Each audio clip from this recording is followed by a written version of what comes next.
छोटा और खूबसूरत गांव था। इसी गांव के पास एक श्रापित खेत पड़ता था। देखने में यह खेत बड़ा था और किसी भी आम खेत जैसा ही लगता था, पर इसी खूबसूरती और सादगी के बीच एक गहरा और भयानक राज छुपा हुआ था। जब भी कोई इंसान इस खेत में पहला कदम रखता था तो उसकी मुंडी धड़ से अलग हो जाती थी। वह इंसान तड़प तड़प कर वहीं मर जाता था। एक दिन गांव के दो दोस्त चिंकू और मिंकू उसी श्रापित खेत के पास की खाली जगह पर मजे से फुटबॉल खेल रहे थे। उसने फुटबॉल को जोरदार किक मारी, सीधा उस श्रापित खेत के अंदर जा गिरा। मिंकू इस खेत से बिल्कुल अनजान था। फुटबॉल को वापस लाने के लिए मिंकू दौड़कर उस खेत की ओर जाने लगा। जैसे ही मिंकू ने खेत में कदम रखा, ठीक वैसे ही धड़ से अलग कर दिया। वह एक पल भी तड़प नहीं पाया। इसीलिए गांव वाले खेत से कोसों दूर रहते थे और उसका नाम लेने से भी डरते थे। एक दिन सारे गांव वाले एक साथ मिलकर रोते हुए गांव के सरपंच से गुहार लगाई। सरपंच साहब, आपके खेत का कुछ कीजिए।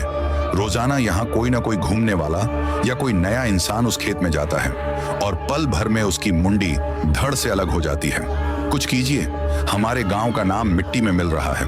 अगर ऐसा ही चलता रहा तो अगली बार आपको सरपंच नहीं बनाएंगे। ये धमकी और गांव वालों का दर्द सुनकर सरपंच टेंशन में आ गया। रात के करीब 1 बजे सरपंच गांव के जाने माने और महान तंत्र ज्ञान वाले बाबा गगननाथ के पास पहुंचा और रोते हुए बाबा से मदद मांगने लगा। गुरुजी, आप महान हो। आप सब तंत्र विद्या वगैरह सब जानते हो।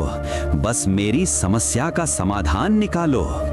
दरअसल बाबा, मेरा 10 एकड़ का खेत है जिसमें पता नहीं किस भूत का वास है। जब भी कोई इंसान उसकी मिट्टी पर कदम रखता है, वैसे ही उसका सर धड़ से अलग हो जाता है।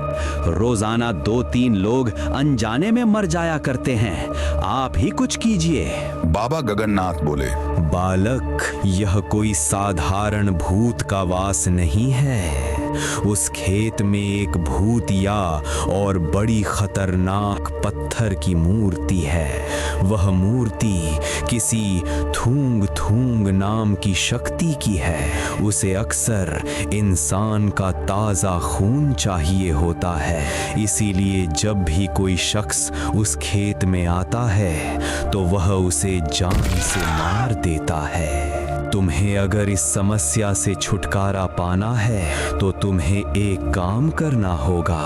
अमावस्या की रात को तुम्हें उस मूर्ति को वहां से उठाकर अपने घर के किसी तहखाने में रखना होगा और फिर रोज उसकी पूजा करनी होगी। उसकी पूजा करने से तुम्हारी किस्मत बदल जाएगी।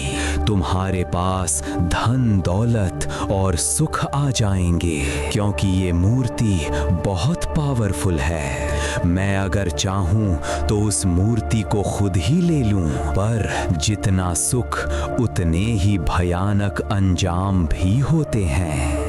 बाकी तुम समझ ही सकते हो।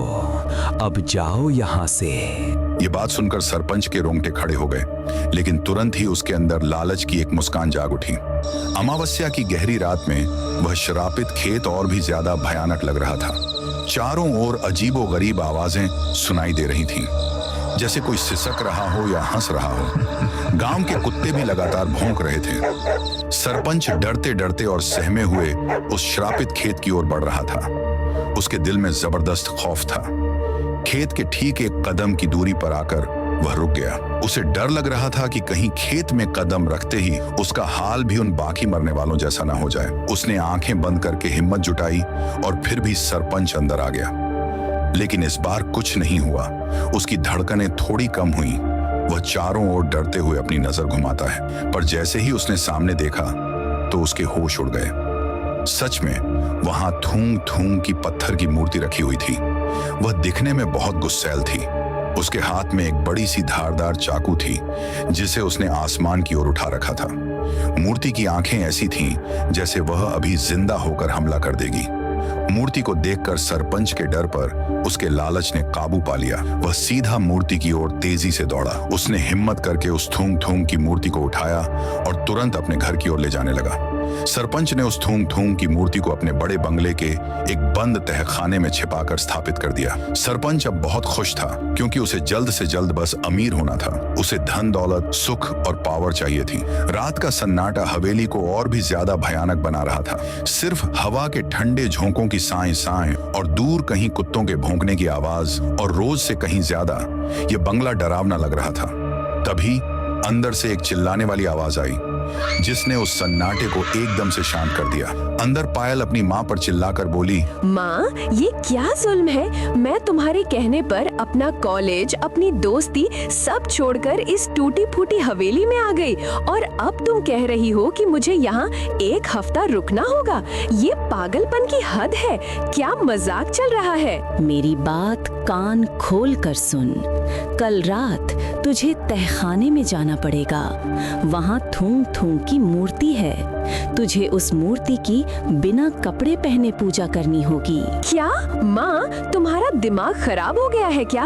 ये कैसी गंदी बात है। मैं कभी नहीं करूँगी ऐसा घिनौना काम। पायल, तुझे करना पड़ेगा। ये हमारे खानदान की सबसे बड़ी मजबूरी है।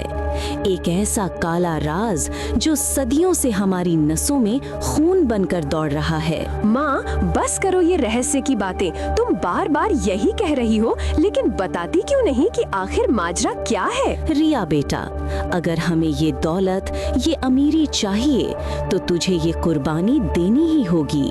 अगर तूने मना किया तो हमारी हालत भीख मांगने वालों से भी बदतर हो जाएगी। कुछ समझने की कोशिश कर। अब सब कुछ तेरे हाथ में है। वो तहखाना, वो मंदिर, वो सिर्फ पूजा की जगह नहीं है। वो एक सौदा है जो हमारे खानदान ने बहुत पहले किया था और अब तू उस सौदे का हिस्सा है। तहखाने में छिपा हुआ मंदिर किस गहरे राज को छिपाए हुए है? सन 1930 में मायावीपुर नाम का एक छोटा गांव था। उसमें एक मेहनती मजदूर था